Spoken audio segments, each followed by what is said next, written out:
on the tail end of a double whammy ear infection and sinus infection. So sorry if I sound a little disgusting today. We are going to talk, we're just going to do a little refresher on Google Chat this morning. And I'm going to go ahead and share my screen and present to you guys.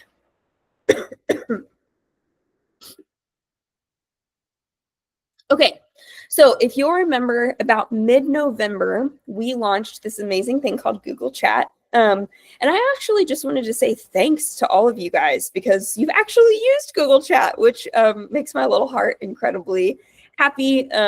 So thanks for all of your participation in Google Chat so far. I just wanted to do a quick refresh on like, hey, what is this? How do I access? And what rooms mean what things? So you have lots of different ways to access. You can download the Google Chat app, which I think is a great option.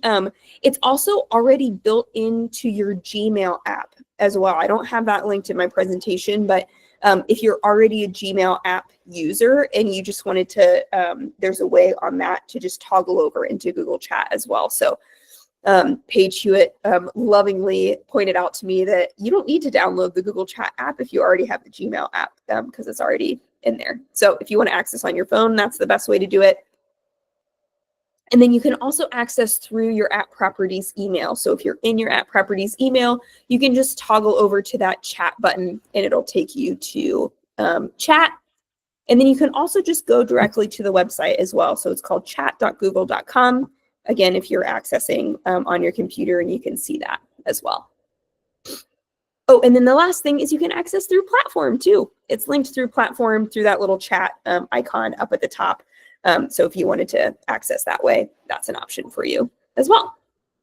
Okay, remember that each of you have at least 6 company spaces. Every single one of us are going to have 2 spaces that we're all in together. It's all company announcements and all company discussion. And these are for every single region. So if you're in Indianapolis, if you're in Lafayette, if you're in Evansville, you're going to be on these 2 spaces. The all company announcements is going to be where typically someone like me or Mark or Megan or other members of staff are making announcements to the whole company. So things that are relevant to literally everyone, no matter what region that you're in. And then all company discussion is where we'll hope that you guys can engage and talk with each other about topics that make sense for, again, everyone in every single region. So for instance, if you're asking for like a recommendation on a plumber, that wouldn't go in all company discussion because that's typically a little more regionally based. You would put that in your specific agent discussion for your region. But yeah, this is a great place to ask, like, hey, I had this weird thing pop up in a real estate deal. Have you guys ever seen that? Like, how do you guys workshop through that? And then every region, so Indianapolis, Lafayette, and Evansville have their own spaces as well. So each region has an agent discussion. This is where great place to ask about vendor recommendations. That plumber that you are asking for recommendations on, great place to ask that.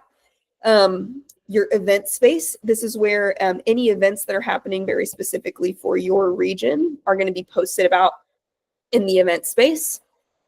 Your listings and your brokers open. So if you have any listings coming soon or any brokers opens that you want to invite a bunch of agents to, great place to post that. And then your open houses and showings, that's where you can post like, hey, is anyone available to host an open house for me this weekend? Or does anyone have time to go and do this showing for me for this amount of money? So those are the overview of the 6 spaces. Some of you are now in, the solo group or accelerate, and you'll have extra spaces for those things, but those are going to be the spaces that you'll use most often. So that's really all I wanted to go over today. I just wanted to give you guys a quick refresh of Google Chat and the spaces and how they work. thanks again for engaging there. Remember that we have plenty more really fun stuff to give away. So keep engaging in that platform, and stay tuned for some Pacers tickets that are about to be given out. So that's all I got. Megan, I'm going to go ahead and turn that right over to you. Great. Thanks, Rosie. It has certainly been fun to see the participation in Google Chat over the last 6, almost 8 weeks now. Hard to believe. Good morning, everybody. Happy New Year. I just want to take a minute to touch quickly on, this will be a repeat for some of you, on forms changes. I have been getting a lot of questions as you guys have been coming back to work and seeing those 2025 forms. And if you missed the call 3 weeks ago when I went over all the forms changes, I did email the link to that portion of the call out to all of you yesterday evening. So feel free to take a look at that. It's only like a 10-minute video. You don't even have to watch it. You could probably just listen to it if you missed that 3 weeks ago. But the two biggest changes that I do want to take a minute to point out, because I've had several of you reach out this week about that. The first is that the buyer requests seller to pay buyer broker commission addendum. Look, I finally learned how to say it, and it now no longer exists. So IAR did bake that language to request a seller to pay a buyer's broker commission right into the purchase agreement now. So the addendum's gone, and I think this was a really great move. The addendum was causing a fair amount of confusion, especially when it came to counteroffers, and it was just another piece of paper, right, that you had to have. So the language is there. It's in the purchase agreement. Don't panic when you don't see that addendum in your IAR forms. That's the first big change. The second big change is that buyer broker commission has gone away. It is no longer in our listing contract. So we followed IAR's move on that. That was not our, it was our decision, but we were following the guidance of IAR. And the changes they made to their listing contract. And so you no longer have the option to sign a contract with a seller that includes commission for a buyer's broker. The language about concessions is still there. So you do, as you're going through that listing contract with a seller, there's a great opportunity to explain what seller concessions are, and to talk about the fact that buyers may very well ask for a seller to pay their broker's commission in the transaction, but that pre-signing of buyer agent commission in the listing contract has gone away. This is all tied back to the DOJ, who we know wants us to decouple commission, meaning sellers and listing agents should not be negotiating and signing contracts for buyer broker commission. So that's why that's gone away. If you have any questions about that or struggling with how to have that conversation with your sellers, please feel free to reach out. I'm happy to walk through that with you. We think this is a good move. I think it actually just makes it more and more transparent and makes it so that we're all kind of functioning in the same way now, which I think is a good move. And then lastly, I just want to remind you about that limited scope addendum that we created for our buyer agency agreement. So there were no changes to that form. It's still out there. And I think we've had a lot of folks join us as a company since that form was created, and just want to hit on the purpose for that form. So the idea of that form is that if you want to amend your commission as a buyer's broker, you can do it specific to just one property or one situation. So for example, if I have a contract with a buyer for 3% and I'm in negotiations and I can only get a seller to pay 2.5%, and I'm willing to work for that transaction, I fill out that limited scope addendum. It's property specific. It says for this property, I will work for 2.5%. We know that, transactions don't always get to the closing table. Last year, it was about 1 in 5 that were falling out. So in the event that your transaction would unfortunately fall through, you've only amended your contract for that particular property. And when you go back out there with that buyer and continue searching for their next property, your original contract, in this case, in this example of 3%, is still in place. So you haven't unilaterally changed your contract, because obviously it would be very difficult to go back to that buyer and then change it back up. So those were my 3 points for the day. Again, I'm around if you have questions. I did email out the updated app forms as well yesterday afternoon. They're in DocuSign already. I know you .loop users are working on getting them up and running. Feel free, again, if you have questions to reach out and let me know. Mark, that's all I've got if you're still there. Yeah, thanks, Megan. I'm here. I'm coming to you from the Nottingham family Lego room this morning, and there was some 3-year-old guitar practice going on outside my door a moment ago. So I just figured I'd save you guys that for as long as I could. Okay, yeah, no, Stacy, I think I'm immune at this point to that. I've been through the training. Okay, morning, everybody. Great to be back with you on our Wednesday morning calls. I'm gonna go to our trusty spreadsheet and look at a couple items that we have looked at for the last 2 years. But this is going to be the last time we look at this exact spreadsheet, because I'm going to share a new tool with you today from IAR that I think is really great and is probably going to be helpful for many of you. So I'm just going to give a quick overview of how to use that tool and give you a couple examples of how I think this tool could really quickly give you relevant data to share. Perhaps sharing on social media. I think it's a good tool to create some content for you, but I think it's also a good tool to just have that data at your fingertips in specific conversations with clients. Okay, so we're going to look at our normal spreadsheet and then retire that spreadsheet and share a couple new tools that we're going to be using for 2025. Cool. Okay, first, okay,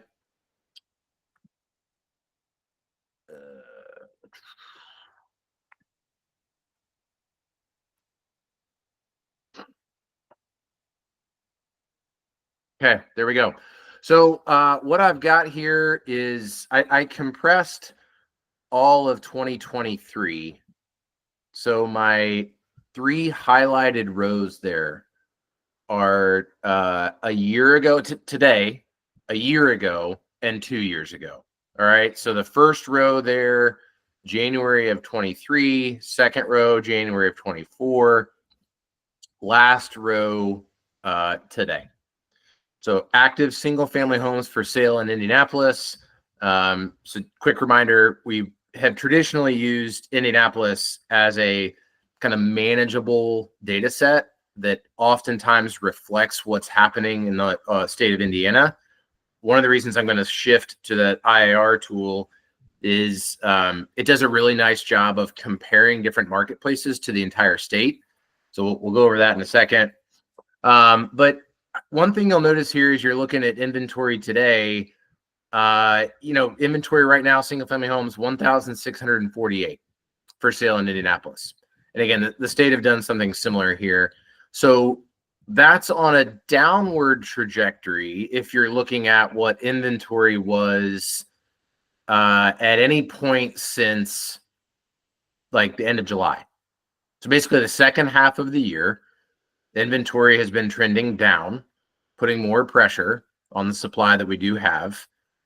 However, I think this is one of the reasons it's interesting to look at data going a little bit further back, is comparing inventory first week of January right now to where it was a year ago or 2 years ago. We're actually a little bit higher. And this is generally the trend around Indiana, is that inventory is still historically low, right? So much lower than we would say is a typical Indiana marketplace.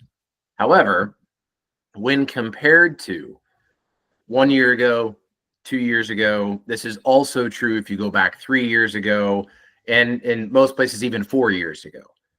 Our inventory is very slowly trending up. That is good news. We're certainly hopeful that that continues.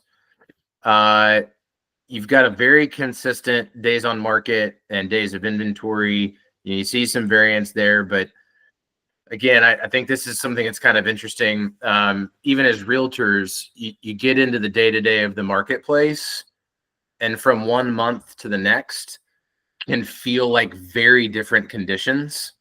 And then you zoom out and say, gosh, there's a really long stretch of time where the average days on market of homes that are selling, it just doesn't waver a whole lot. And corresponding to that is the days of inventory. How many days would it take to sell every house that's currently listed? That's what days of inventory means. That's a pretty good measure of what's the balance between buyers and sellers, days of inventory. So yeah, it goes up and down, but over a fairly significant period of time, it's hovered close to 60.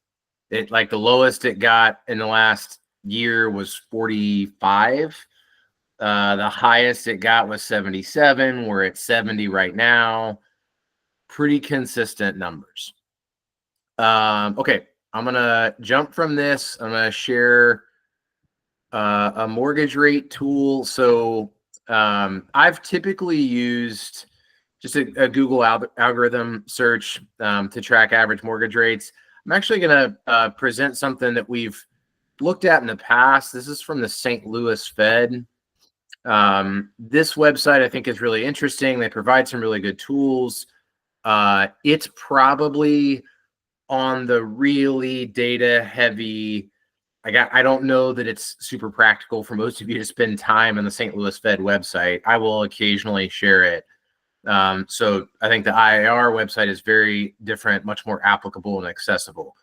However, I think it's occasionally good to take a look at something like the St. Louis Fed here and historic interest rates. I want to just visualize something that might be a good reference point for some of your consumers. So many of you have probably heard interest rates actually just bumped up slightly. So we talked about this in our 2025 market predictions, that, you know, the Fed has announced their projection is that rates will go down multiple times in 2025. And reminder, what they mean by rates is not necessarily mortgage rates, right? They do track with each other, but when the Fed lowers their rate, mortgage rates don't necessarily lower at the same time or at the same pace. Okay.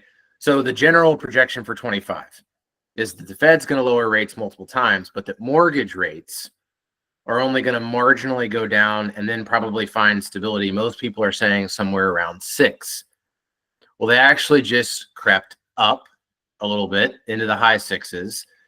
And the reason that I thought this tool was interesting to share, so right now, I have this set to show you rates from like summer of 2020, right? So I just kind of intentionally went back to this period of time that shows like, whoa, rates got down into the high 2s. Most of us remember this, right? And so where we are right now looks fairly high. And in particular, it doesn't feel like great news for anybody that rates went from 6.6 to 6.9 in a relatively short period of time, right? Well, I think this is an interesting visual to share with consumers. I'm now changing the chart to go back much further in time. So now I went all the way back to right about when I was born, actually. And I think this is a really helpful perspective just to encourage potential buyers. I'm going to share a headline from Inman in a moment that I think is good evidence and probably a good it's a good example of conversations that many of you are having with potential buyers, generally first-time buyers, on what they're anticipating rates to do, how they think about rates as a part of their purchase process. But yeah, like, again, zooming into that 6.6 to 6.9 can feel pretty frustrating to buyers who are trying to figure out affordability. Totally understand that.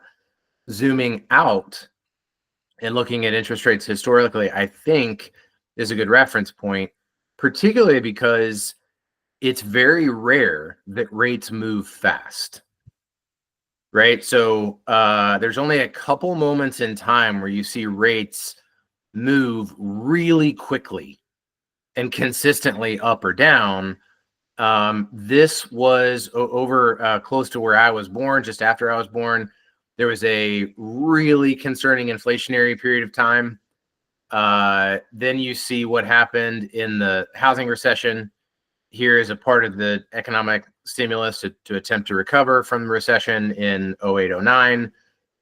Rates were dropped pretty significantly. They stayed low. They started to creep back up. COVID hit. They were artificially dropped. This was another period of inflation concern. So like that's what you're seeing here. I think some of this can normalize rates for what your consumers are experiencing, and perhaps be a good way for it not to be you that's saying to them, hey, rates are rates.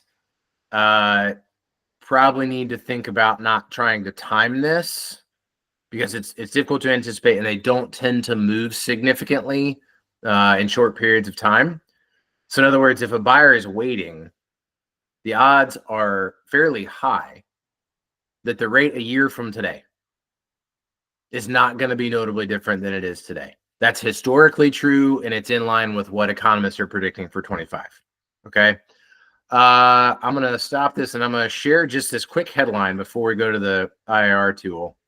Yep, Rob, absolutely. I'll send out a link of the St. Louis Fed rate sheet. I'll also send out the IAR data site later today.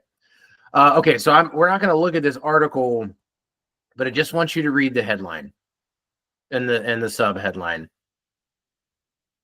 This was actually this morning from Inman.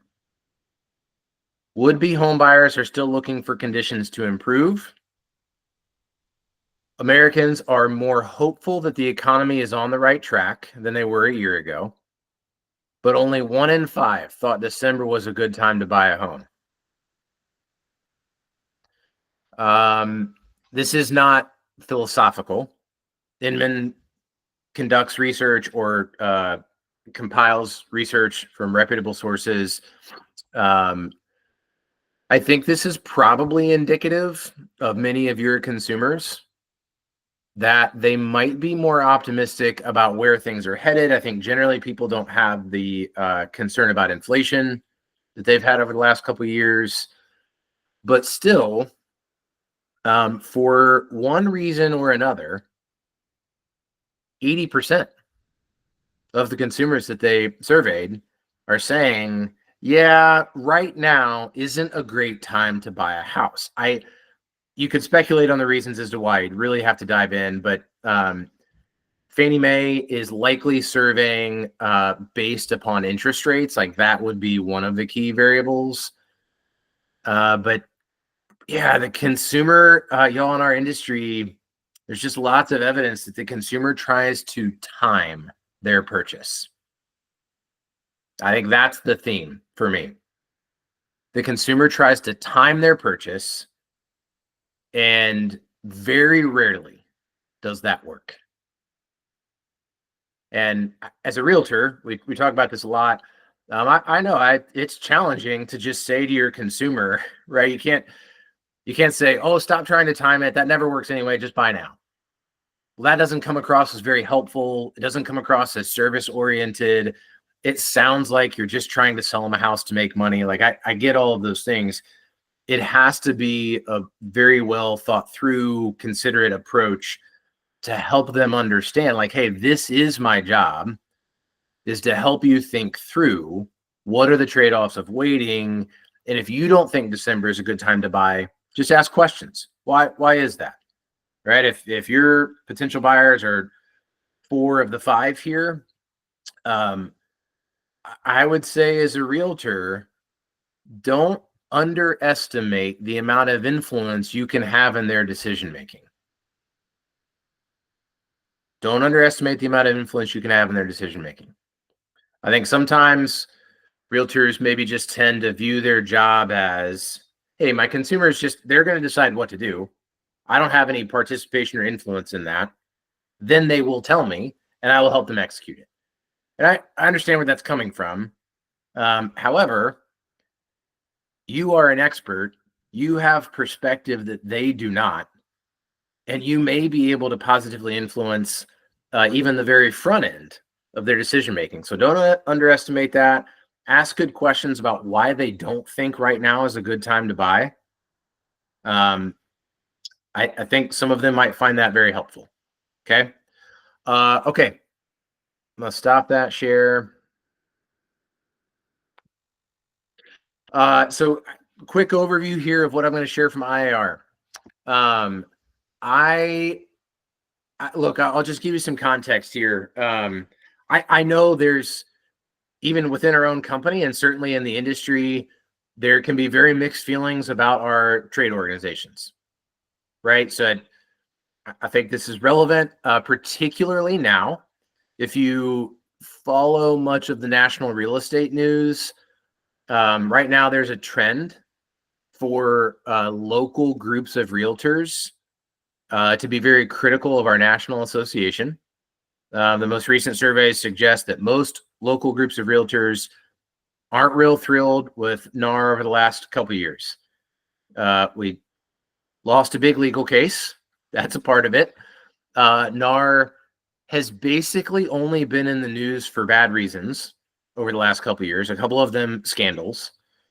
And it's interesting that the consistency across the country, and I would actually agree with this, the realtors around the country would say our national association has done a good job in political advocacy. And that is something really only the National Association can do. And that they've been effective in that. And I would just encourage you to recognize, even while I think being critical of NAR is fair, like you pay dues. You're a dues paying member of NAR. And at this point in time, you really don't have an option not to be. That's what a lot of local associations are pressing on. I think the Phoenix Board of Realtors actually just indicated that they were likely to sue the National Association. So I think all that's noise that right now you don't need to worry about. I do think it's just worth recognizing that your national association has advocated for a couple policies and been effective in this that likely nobody else could have, that are good news for you and homeowners. So take that with a grain of salt. Where I think our day-to-day truly gets value is in our local associations and our statewide association. Now, I don't think the local or statewide associations are above criticism. They're certainly not perfect. They have a lot of room for improvement. My suggestion generally is, as much as you're able, is to find a way to engage in those and see if you can be a part of improving them. But I also think we got to give them credit when credit is due. So if we criticize them, great. If we help them improve, great. IAR has this kind of interesting moment in time right now where most realtors can see the value of their local association because of an MLS. And possibly, if you're a part of my board, for example, the Code of Ethics enforcement. A lot of realtors, though, kind of struggle to see the value proposition in your state association. So here's where we got to give credit where credit is due. IAR has put together a data hub. So I'll explain how this works and why it might be relevant. And then we're just going to take a quick look at it today. I'll show you a couple things that it can do. It's very powerful in terms of data compilation. But what they've done is, so there are 8 MLSs in the state of Indiana. There are 2 MLSs that make up the majority of the geography in the state. And all of you are members of one or both of those, right? So one MLS is the MyBoard BLC, just Marion County, all the contiguous counties, and a couple others to the south. The second MLS is the IR MLS, Indiana Regional MLS. That is most of the rest of the state geographically. That includes both Evansville, Newburgh, Lafayette, West Lafayette. Then there's a couple MLSs that are essentially part of other states, but they're in Indiana. So think like Northwest Indiana, Chicagoland, the Louisville section, Cincinnati section. And then you have several very small MLSs. My hometown we've joked about this, I think, in the past. Richmond, Indiana has its own MLS. Richmond is a town of less than 30,000 people. Why it has its own MLS is another story for another day. But there's 8 total MLSs in Indiana. IAR has invested a significant amount of money in real-time creating consistency between those 8 MLSs data. So they're importing data from all 8 of those MLSs, mapping the fields consistently to produce a weekly report. Very customizable, very searchable. Do I think this is something you're going to spend time in every single week? No, I don't. Unless you're like me and you enjoy that kind of thing. Do I think it can be a really accessible, nice way to access data that's relevant to you when you need it? Yes, I do. And so I want to, one of my goals for 25 in these calls is I'm going to utilize this tool in front of you a lot in hopes that you kind of get into the habit of using it, because I think it's worth it. Cool. Okay. I'm going to share. So it's data.indianarealtors.com. We'll send this out later. And they have 2 different versions of this. Waiting on my screen share to pop up. Okay, so this is the homepage of the IAR Housing Hub. Some of you have maybe been here. I hope that's true. If you haven't, looking forward to hearing your thoughts the first time you visit. So there's 2 different versions of this. Right now, I am logged in to my IAR account. That's why up at the top right, it says welcome, and then my IAR membership number.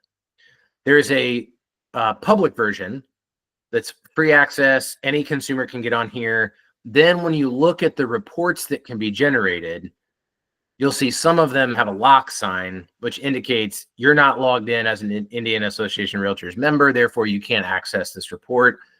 If you've never done this, it's quite easy. They have a link to get started. They have your information. You can create an account very easily. So what I'm just going to show you real quick a couple things that this tool can do. Sorry, hang on.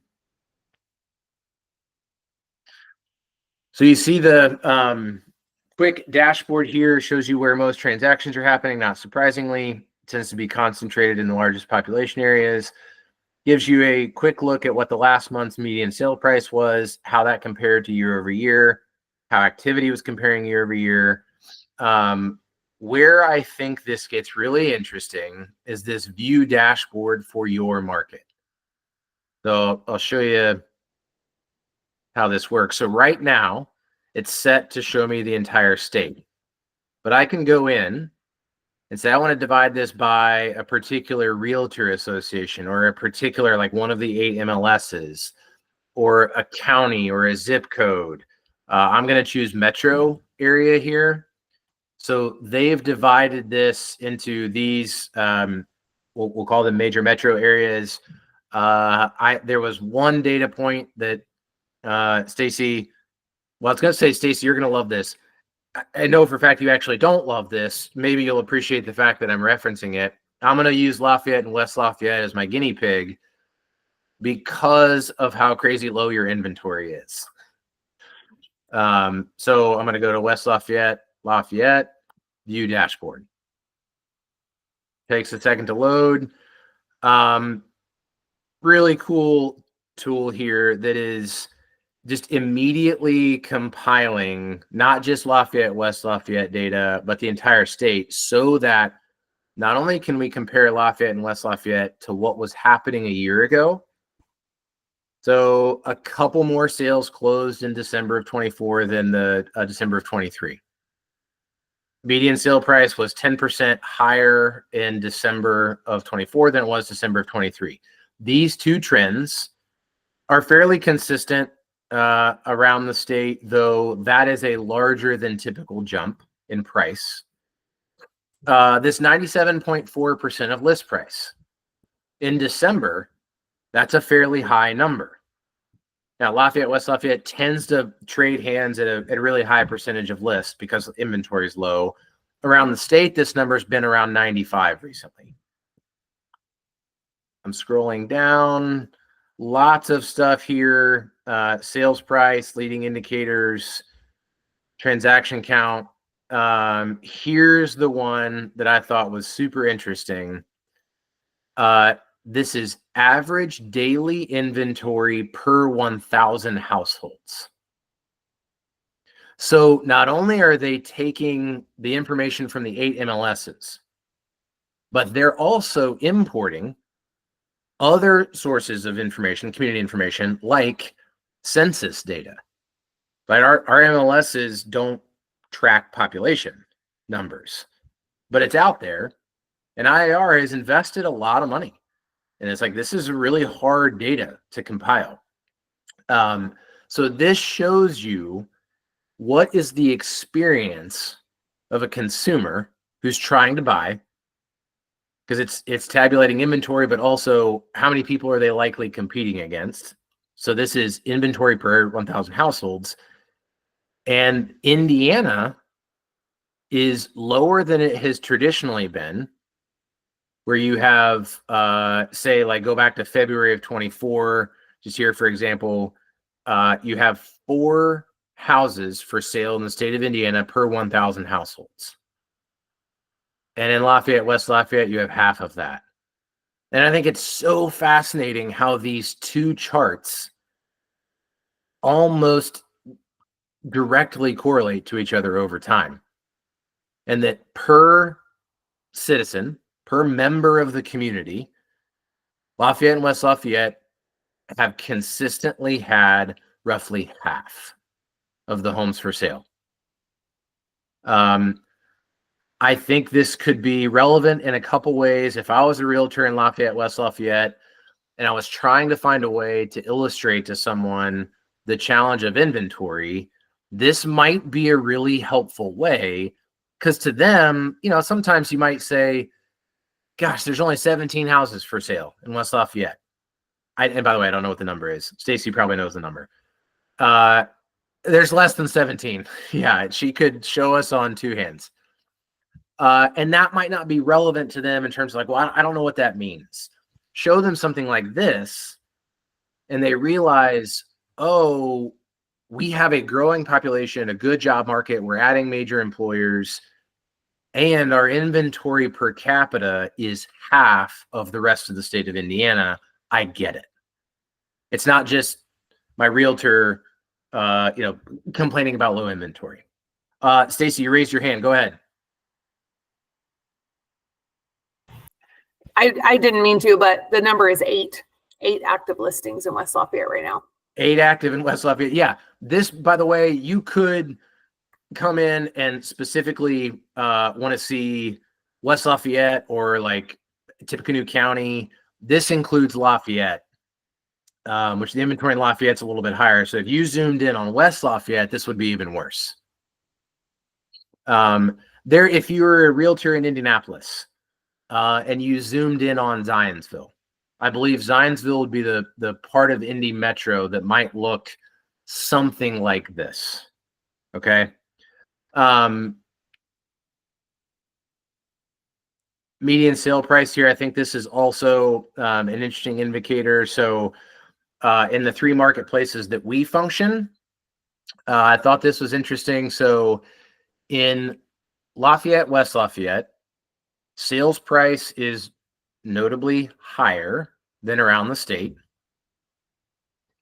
Inventory notably lower. In greater Indianapolis, inventory is slightly higher than normal. Price is slightly higher.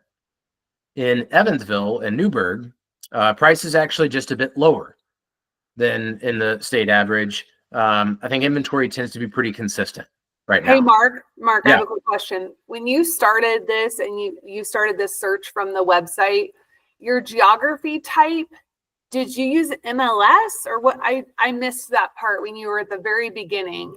Yep. So here I'll go back. I'm sorry. No, you're good. So There. I chose metro area. Okay, thanks. They, I think if you're trying to figure out like what's happening in a particular market, association and MLS, those tend to be fairly large geographies where, like, obviously our MLS is going to include data that wouldn't be very relevant to Lafayette.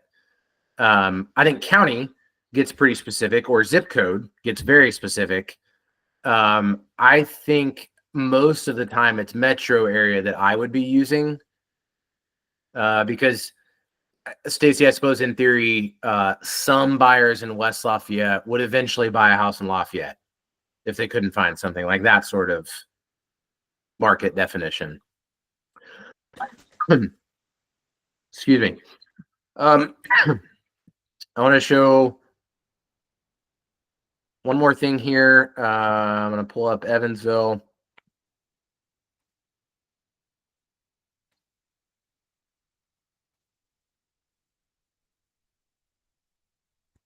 So Evansville's transaction volume pretty consistent year over year for December. Prices up just a little bit. Notice this 95% sale price as a percentage of list. That's generally a function of inventory. That's about what the average in Indianapolis and the state of Indiana has been. So I'd mention this. Here is your inventory in Evansville, slightly higher per capita in comparison to the state. And then median sale price slightly lower than the state of Indiana.